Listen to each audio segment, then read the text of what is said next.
1. Deus tem uma palavra tão linda para esta noite. Deus tem uma palavra bombástica para nós. Porque Deus nunca passa bege, né, Kelly? Deus nunca bege. A presença de Deus, ela é suave, às vezes, mas ela é sempre impactante. A presença de Deus, ela é sempre impactante. E Deus tem falado muito ao meu coração com essa palavra. Meu Deus, obrigada por isso. Obrigada porque existe bastidor. Obrigada porque antes de chegarmos a este culto, os nossos levitas já adoraram ao Senhor. Aleluia por isso, Senhor. Obrigada, Deus, porque a tua casa, antes da hora da ministração do culto, já te adora. Obrigada pelo pessoal da projeção. Obrigada, Senhor. Agradeça ao Senhor pelas pessoas que fazem as coisas acontecerem. Como é bom isso, gente. Como é maravilhoso sermos um time. Nem todo mundo vai estar com a bola na frente do gol. Não tem graça. Cada um na sua posição, mas todos adorando ao Senhor. Salmo 33, projeta pra gente, por favor. Do 13 até o 15. Eu deixei pra gente projetar junto ali. Salmo 33, do 13 ao 15. Então eu vou aguardar vocês. E o tema dessa mensagem é Jesus falando. Olha que demais, né? Eu te conheço. Assinado JC. Uau! Né? A gente não põe as referências de quem fala, né? Então o tema dessa mensagem, eu te conheço, Jesus Cristo falando. Vamos ler então. Dos céus olha o Senhor e vê toda a humanidade. 14. Do seu trono, lá de cima, ele observa todos os habitantes da terra. Ele que forma o coração de todos, que conhece tudo que fazemos. Amém? Amém. Podem sentar-se com o coração aberto. Já projeta pra gente Apocalipse 1. Então, o tema é esse. Eu te conheço. Irmãos, uma das coisas que mais quebra relacionamentos é quando as pessoas julgam a gente. Você está falando uma coisa, ela fala, não é isso que você quer estar falando, não. Então nunca ninguém vai ter o que falar com Deus. Porque Deus sempre sabe, além do que a gente fala. Deus conhece a gente antes da palavra sair da nossa boca. Antes que a gente pense, Ele já sabe. Antes mesmo que a gente tenha sido trazido à nossa consciência, Ele já sabia. Diz a Bíblia no Salmo 139, que Ele nos conhece desde que a gente foi gerado no ventre da nossa mãe biológica. Ele sabe tudo. Ele conhece com profundidade o que a gente nem entende. E quando há momentos da vida da gente que a gente quer tanto expressar o que a gente sente, que a gente não consegue. E quando a gente consegue, é libertador. Você já teve essa experiência? Quando alguém te entende, você diz e é isso aí. É isso. Fechou. Se fazer entender e ser entendido é uma coisa sensacional, porque gera conexão.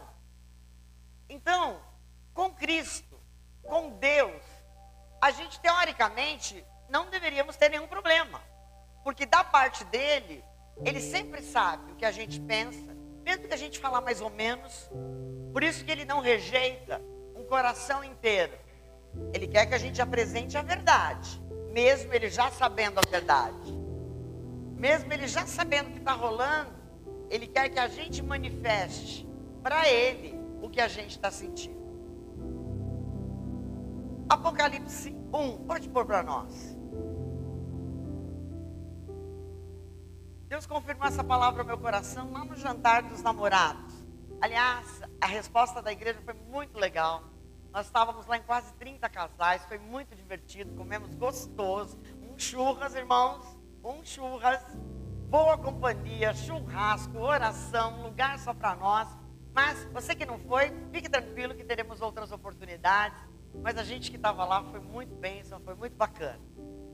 E lá a gente estava sentado e o irmão Evaristo, o professor Evaristo aqui da EBD, ele é apaixonado por Apocalipse. Apaixonado. Você quer conhecer Apocalipse? Fica perto do irmão Evaristo. E Deus me inspirou, confirmando ao meu coração que era esta palavra lá no jantar, né?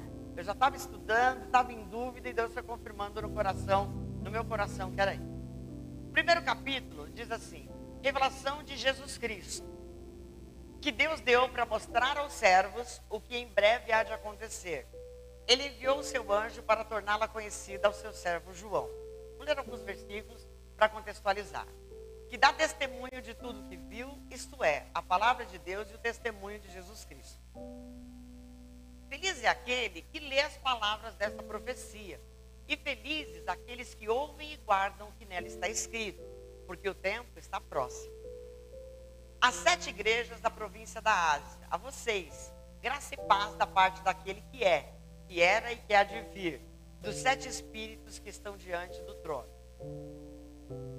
E de Jesus Cristo, que é a testemunha fiel, primogênito dentre os mortos e os soberanos dos reis da terra. Ele nos ama e nos libertou dos nossos pecados por meio do seu sangue. E nos constituiu reino e sacerdotes para servir a seu Deus e Pai. A ele sejam glória e poder para todos sempre. Amém. Olha que coisa interessante. Tá ótimo até aqui, obrigado, viu? Aí fiquem atentos que depois do capítulo 2, a gente vai ler alguns versículos.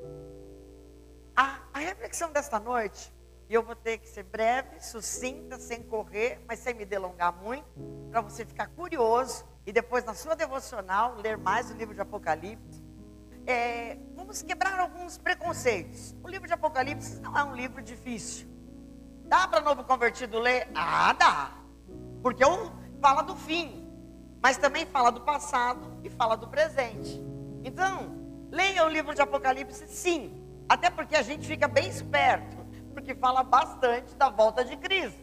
Então, falando da volta de Cristo, a gente fica situado do que a gente está fazendo hoje, porque vai ser um acertar de contas. E no primeiro capítulo, a gente já vê que João, que foi aquele que escreveu, e você sabia que na Bíblia tem 4 João famosos: João Batista, João do Sinédrio, um outro João, que eu até anotei aqui, que não é muito famoso, e tem o João apóstolo, que foi esse que escreveu o livro de Apocalipse. Então não foi o João Batista que escreveu, foi João apóstolo. E Deus deu uma visão para ele, e Jesus apareceu nesta visão. E quando ele estava preso na ilha de Pátimos, que vem esta visão, ele leva um susto, e ele se sente meio como morto. E vem comigo nesse contexto, que ele fala: nossa, me senti morto. Aí Jesus fala para ele assim: olha, você tem serviço, escreve, e você vai escrever para 7 igrejas. Você tem aí uma missão importante para fazer.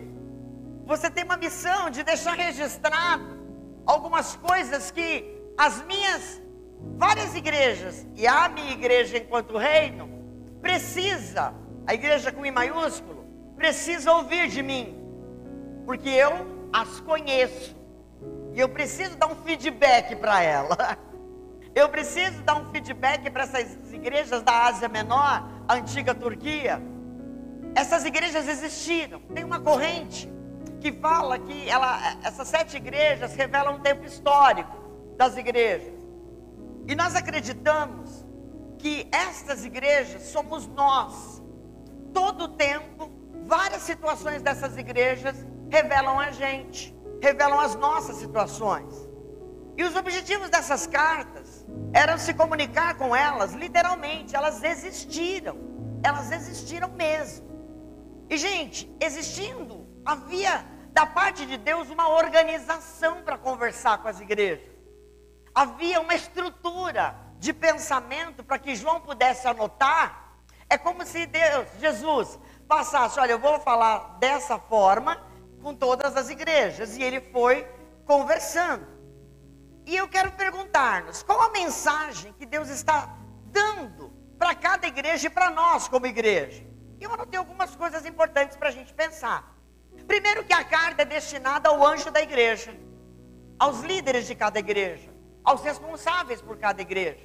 Eu quero que a gente pense junto o seguinte, que a gente pense nessas cartas, o que elas servem naquele contexto, o que elas ensinam para a gente hoje, como igreja local, que faz parte da igreja reino de Deus, né? Independente da nossa denominação. Mas eu quero que você pense que você é templo do Espírito Santo e é uma igreja. Amém?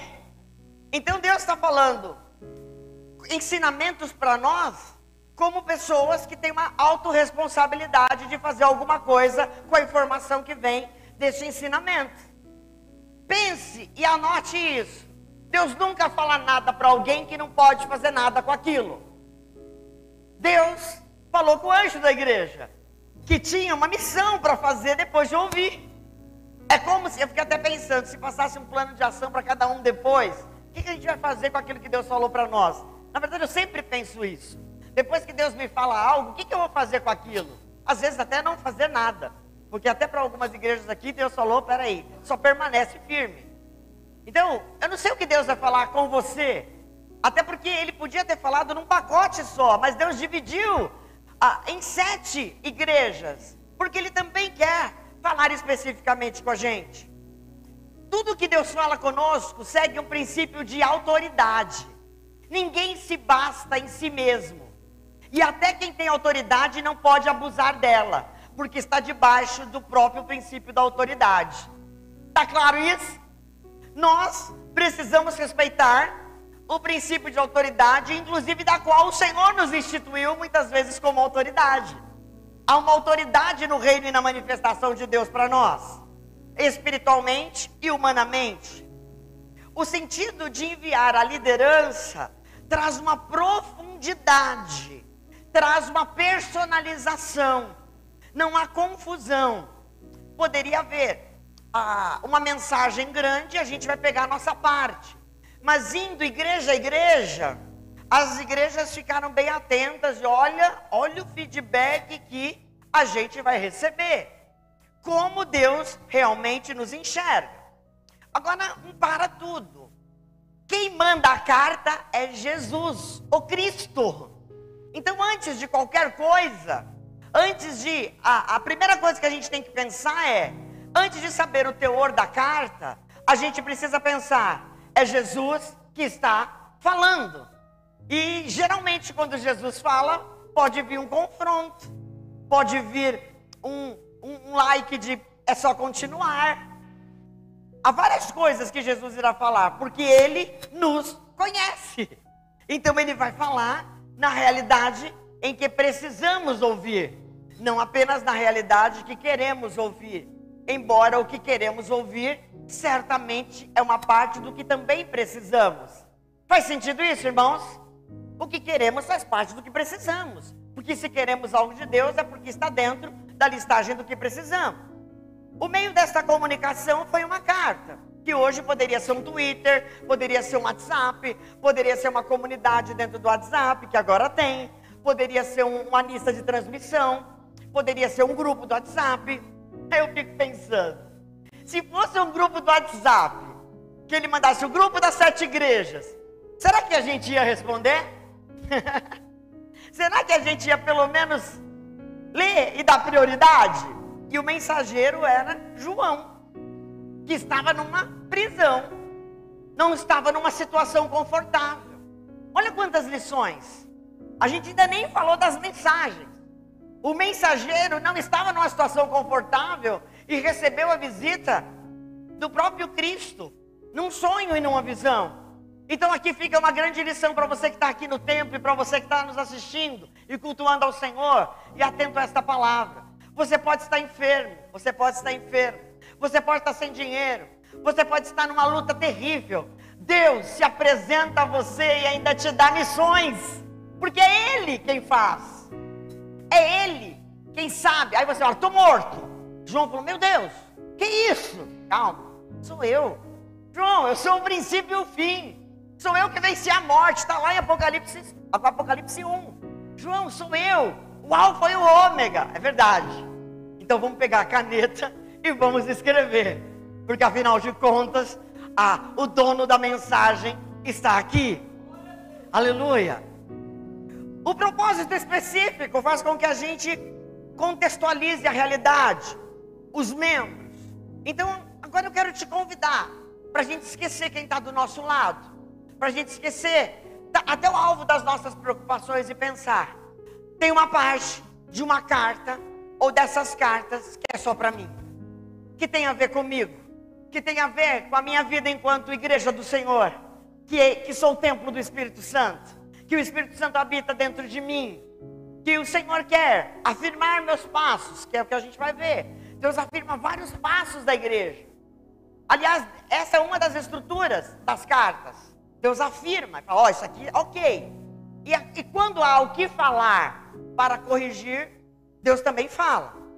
E Ele depois dá a direção. E os propósitos em comum que existem também. E eu fui estudar um pouco, e se você for procurar, é muito legal. Depois eu posso até colocar no rebanhão, que há vários estudiosos que fizeram essa estrutura da situação, do elogio e da correção. Fale comigo: situação, elogio, correção. De novo: situação, elogio, correção. Ótimo.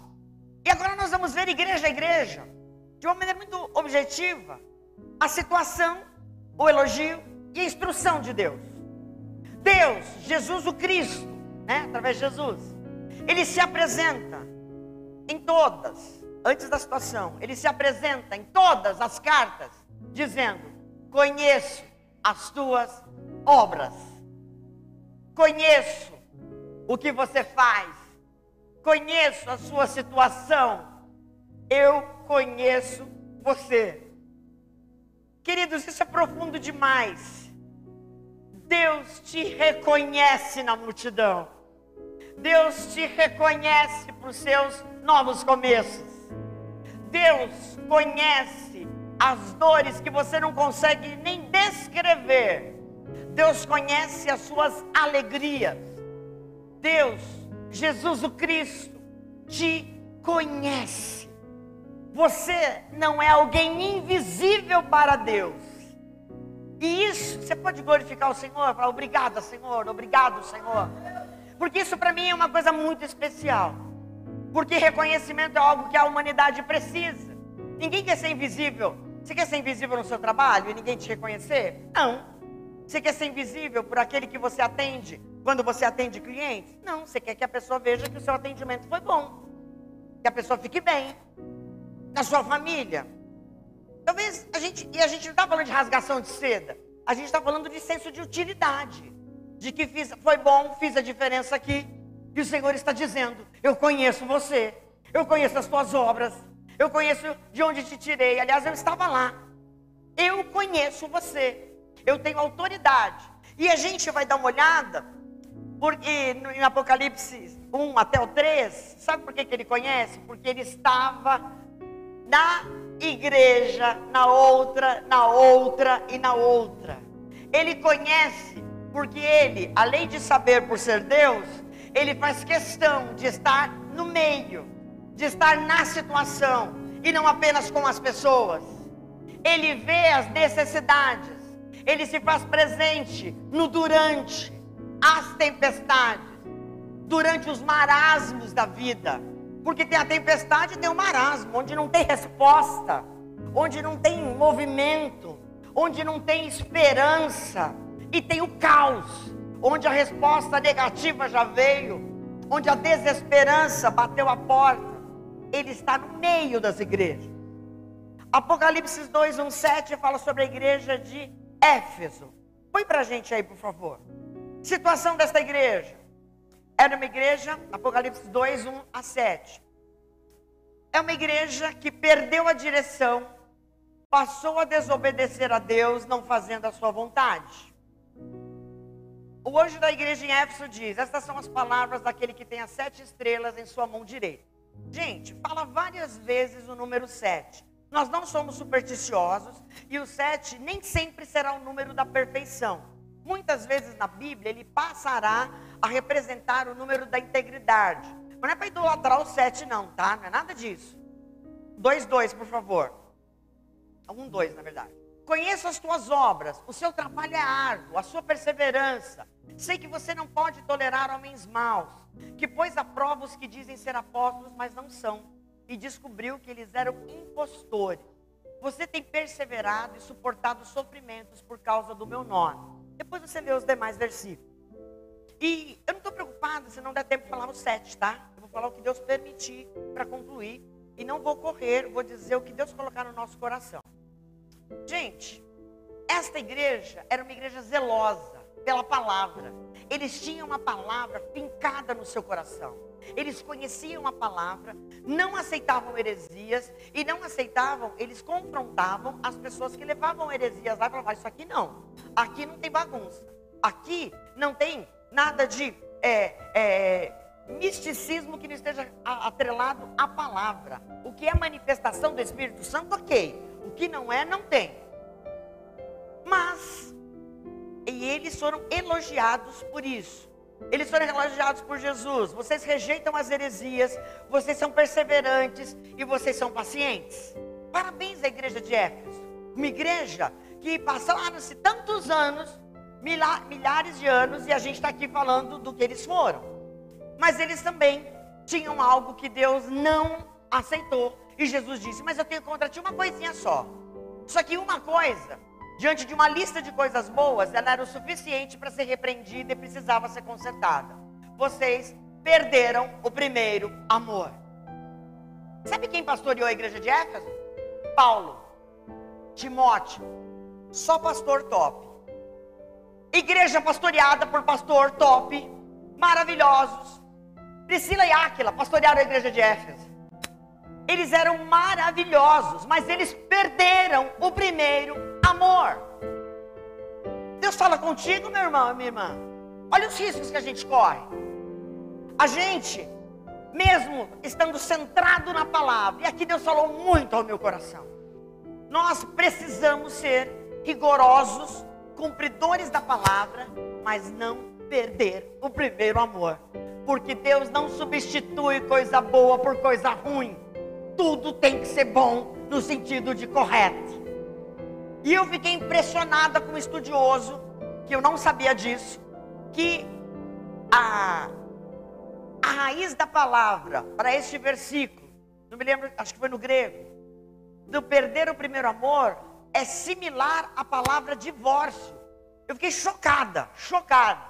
Ou seja, o perder o primeiro amor aqui é se desvincular totalmente de qualquer sentimento de amor. Fique atento ao que Deus quer falar ao seu coração. Não adianta ser firme na lei e não demonstrar amor, porque nada seremos se não tivermos amor. Nada, porque as profecias cessarão. Nós precisamos preservar a palavra e amar e recuperar. Agora, sabe o que quer dizer entusiasmo no grego? Ter Deus dentro de si. Sabe o que essa igreja perdeu? O entusiasmo de demonstrar o amor, o entusiasmo de se alegrar com as suas vitórias. E isso, gente, tem um sentido neurológico muito importante. E eu creio que nesta noite, ou em outro momento que alguém acessar esta ministração, haverá uma grande libertação e mudança de chave. A todos quantos são abençoados para serem zelosos, são tentados para serem duros, porque são as mesmas pessoas. E o Senhor quer dizer, continua. E sabe qual foi a promessa? Volta para o primeiro amor, para que vocês tenham direito à árvore da vida. O Senhor Jesus está dizendo o seguinte: se vocês não voltarem ao primeiro amor, vocês podem se descolarem da promessa da qual vocês existem como igreja. Então, rejeita as heresias, seja perseverante, mas se entusiasme. Mostre o brilho da presença de Cristo. Mostre a alegria de uma força, de uma igreja viva, que não precisa de um modismo gospel para se mostrar pujante, alegre e motivada. Por quê? Porque a pessoa do Espírito Santo está em nós. E a alegria do Senhor é a nossa força. Aleluia. Sede rigorosos na doutrina, mas alegres. Se não fosse para ser alegre, o Senhor não diria que a alegria do Senhor é a nossa força. E me permita-me, os pastores, agora, uma exortação. Como que a gente mostra, tudo bem que o vídeo falhou um pouco, uma obra dessa e a gente não vibra? Para! Cada tijolo que a gente constrói, nós temos que vibrar com alegria, porque nada que tem aqui é patrocinado por empresário rico. Somos todos nós nos doando para conseguirmos fazer passo a passo para cumprir a obra do Senhor. Celebremos com alegria cada detalhe daquilo que Deus tem nos feito romper. A marca desta igreja é uma marca de alegria. Alegria! Porque senão nós podemos perder o que conquistamos. A excelência não pode tirar de nós a alegria do que já conquistamos. Irmãos, eu tenho isso muito forte na minha vida. Eu celebro mesmo. Eu passei dos 50, mas eu tenho a celebração de uma adolescente. Por quê? Por isso que eu sou forte. Eu sou forte porque em mim há a alegria do Senhor. A igreja de Esmirna 2, 8 a 11. Abra o seu coração, que o Senhor quer virar chaves incríveis para nós. Aleluia. Esmirna é uma igreja sofredora. Pode ir no 3, por favor. Desculpa, é 2:8. Desculpa, 2:8, o 9, por favor. Conheço, olha lá, ó, eu te conheço, Esmirna. Conheço as suas aflições e a sua pobreza. Você é rico, mas você é rico. Opa, Jesus, o Cristo, está falando. Conheço as suas aflições. Você conta moeda, né, filha? Conheço as suas pobrezas, mas você é rica. Conheço a blasfêmia dos que se dizem judeus, mas não são, sendo antes sinagoga de Satanás. O 10. Não tenha medo do que você está prestes a sofrer. Ixi, está dizendo assim, tá ruim, filha, ainda vai piorar. O diabo lançará alguns de vocês na prisão para prová-los, e vocês sofrerão perseguição durante 10 dias. Mas olha, seja fiel até a morte, e eu lhe darei a coroa da vida. Para a igreja de Esmirna, ele elogia e fala assim: vocês são resilientes, vocês suportaram o crescimento. E a exortação não teve. Eles disseram assim: fiquem, permaneçam, vocês estão no caminho, fiquem fiel até a morte, porque a coisa vai piorar. Porque o que eu tenho para vocês não é uma segunda morte que vocês vão ver. Vocês não vão passar pela segunda morte. Por isso, a coroa da vida eterna já está garantida. Nem sempre terá exortação. O Senhor está dizendo assim: só permanece. E detalhe, nem tudo que aos olhos humanos será aos olhos de Deus. Ele está dizendo: eu vejo a pobreza de vocês, então aqui é outro para tudo. Nem todo mundo vai ficar rico, nem todo mundo vai ser muito bem sucedido. Não dá, mas diante de Deus há uma riqueza e uma prosperidade disponível para nós, porque o Senhor disse que eles eram ricos. Eu vejo a sua pobreza, mas vocês são ricos. Qual é a sua ótica? Qual é a minha ótica? Precisamos enxergar com os olhos de Jesus o Cristo, porque ninguém que enxerga pelos olhos dele se confunde e vive numa riqueza, mesmo que o mundo não enxergue. A igreja de Pérgamo, Apocalipse 2, a partir do 12. Aqui tem uma repreensão dura. O 13, por favor. Sei onde você vive. Aqui não conheço as tuas obras não, ó. Sei o lugar onde você está. E vocês estão onde está o trono de Satanás. Contudo, permanece fiel ao meu nome e não renunciou à sua fé em mim.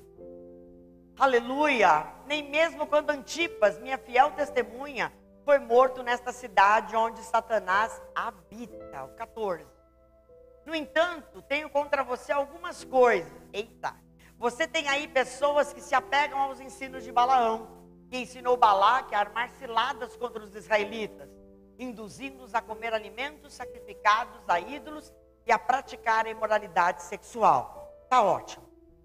A esta igreja, a sua situação é: há uma liberalidade, uma permissividade, há ali uma aceitação de tudo na igreja. Tudo é normal, tudo é normal, tudo é normal. Ó, aqui ó, nós não bebemos vinho. Pronto, falei. Nós, pastores, na minha casa não há bebidas de vinho. Nós não bebemos. Nós não acreditamos que cristão deve beber. Gostou menos da gente? Problema seu. Nós não aceitamos isso. Tá? Nós não temos mais ou menos. E olha que eu tenho 3 brincos aqui, sou super moderna, falo nas redes sociais, faço stories, mas há coisas que nós não negociamos. Tá bom? Quer fazer diferente? Faça. Faça. Nós não negociamos. Queridos, havia ali um templo de Satanás, mas a igreja foi implantada onde havia o templo de Satanás. E a igreja estava firme. E o elogio foi: ó, vocês crescem no serviço do próximo. Não é Pérgamo, né? Mantenha a fé em Cristo. Vocês não se abalaram. Agora, a orientação é: alguns estão idólatras. E havia ali um culto. Havia um culto sexual. E alguns irmãos e irmãs estavam indo para lá. Então havia uma repreensão. Mas eles se mantinham fiéis. E qual a promessa de Cristo para eles? O maná e um novo nome. Permaneçam firmes. Vocês estão bem no fervo. Vocês estão bem onde o diabo está instalado. Mas ó, não precisa ter medo. Eu estou com vocês. Há trabalhos que vocês estarão trabalhando. Nós estaremos trabalhando. Onde Satanás está lá, bem declarado. Mas ele é contigo. Não precisa temer. Se Deus te colocou, ele está cobrindo a sua vida, guardando a sua vida. Igreja de Tiatira, 2:18. A partir do 19, né? Porque o 18 acho que é todo aquele começo. Conheço as tuas obras, o seu amor, a sua fé. Olha que igreja top. O seu serviço e a sua perseverança. E sei que você está fazendo agora mais do que no princípio. Olha a igreja amadurecendo. A igreja de Tiatira, ela fazia mais, ela era diferente, ela estava amadurecendo.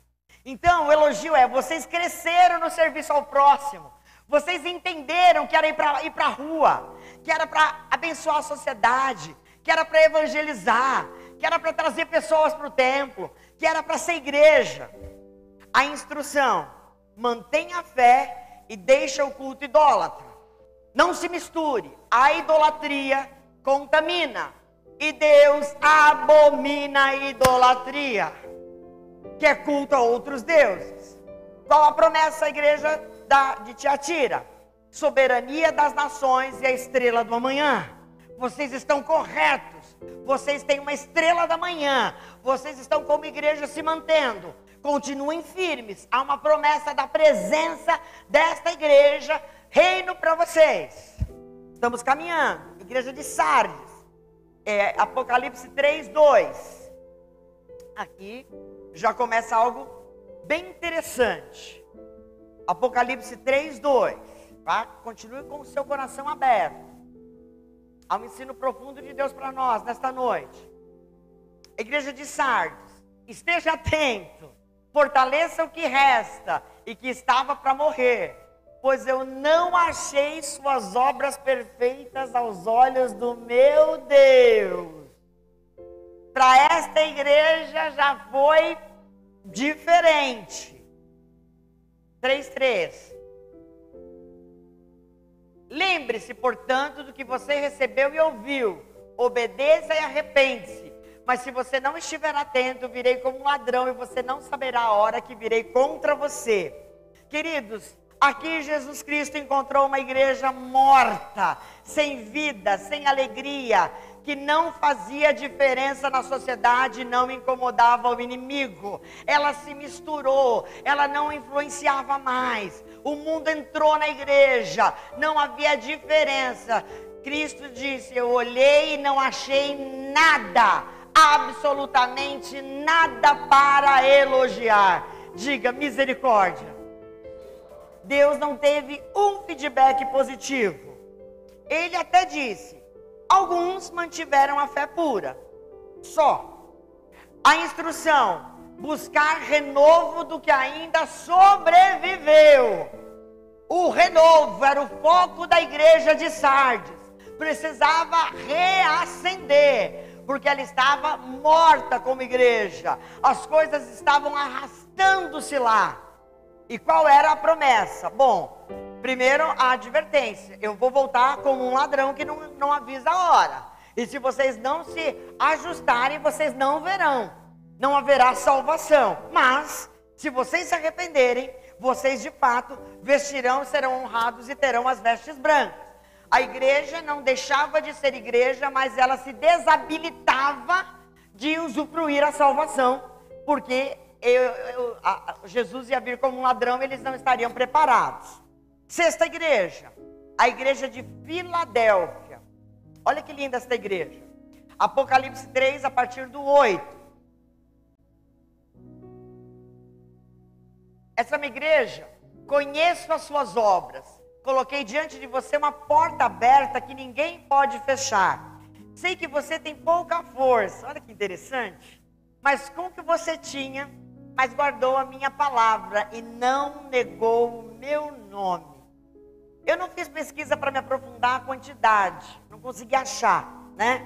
Mas era uma igreja que não importava o que acontecia, eles se mantiveram firmes. Eles sofreram pacientemente, foram fortes, e o elogio foi: vocês perseveraram. Não houve nenhuma correção para a igreja de Filadélfia. Simplesmente a orientação: guarda a tua fé. E olha, pastor Timóteo, que estava lá falando em Éfeso, a galera lá esqueceu, mas a galera de Filadélfia guardou a sua fé. E a promessa é: quem guardar a fé vai ter um lugar na presença de Deus na Nova Jerusalém. E a última igreja, a igreja de Laodiceia. Apocalipse 3, a partir do versículo 15. Tem se identificado com alguma das coisas das igrejas? Tanto no elogio quanto na correção? Quem tem se identificado? Tem? Eu me identifico com algumas coisas assim, tanto no elogio como na correção. Conheço as suas obras. Eita, sei que você não é frio nem quente. Melhor que você fosse frio ou quente. Olha o versículo 16. Até assim, porque você é morno, não é frio nem quente. Estou a ponto de vomitá-lo da minha boca. Você diz: estou rico, adquiri riquezas, eu não preciso de nada. Você não reconhece, porém, que é miserável, digno de compaixão, pobre, cego e que está nu. 18. Eu te dou esse conselho: compre de mim, Jesus Cristo, hein? Ouro refinado no fogo, e você se tornará rico. Compre roupas brancas e vista-se para cobrir a sua vergonha e nudez. E compre colírio para ungir os seus olhos e poder enxergar. A igreja de Laodiceia era indecisa, servia ao mundo e a Deus ao mesmo tempo. Não houve também elogio algum à igreja de Laodiceia.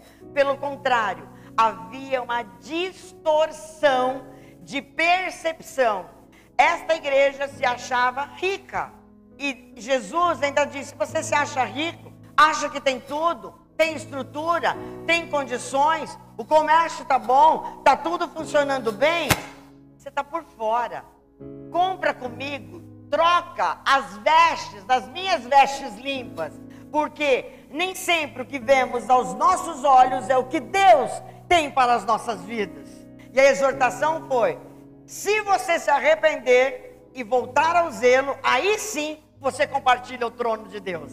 Porque enquanto vocês não se arrependerem e não voltarem ao zelo do Senhor, não tem como acessar as riquezas do trono de Deus, as riquezas do trono celestial. Irmãos, essas lições, essas verdades da igreja, elas são bombásticas. Por quê? Hoje não existe praticamente nenhuma dessas igrejas, quer dizer, já não existem mais. 1% desses cristãos reproduzidos estão por aí. E isso tem a ver com a conclusão que eu quero refletir com os meus amados nesta noite. Tem a ver com o final, que diz: aqueles que têm ouvido, ouçam. E aqui eu quero trazer uma reflexão nessa conclusão. A diferença entre ouvir e escutar. Ouvir é um processo mecânico, referente ao sentido da audição. É além da sua vontade. Eu estou ouvindo o toque do Raoni. Eu estou ouvindo. Além da minha vontade. E eu quero ouvir, está uma benção, tá? A não ser que eu tape os ouvidos, eu estou ouvindo. É um processo mecânico, a menos que eu tenha algum problema de audição. Agora, escutar é uma ação que depende da sua vontade em prestar atenção. Tentar entender o que está sendo dito, refletir e depois de assimilado o conteúdo, absorver ou não. Escutar requer mais do que ouvir.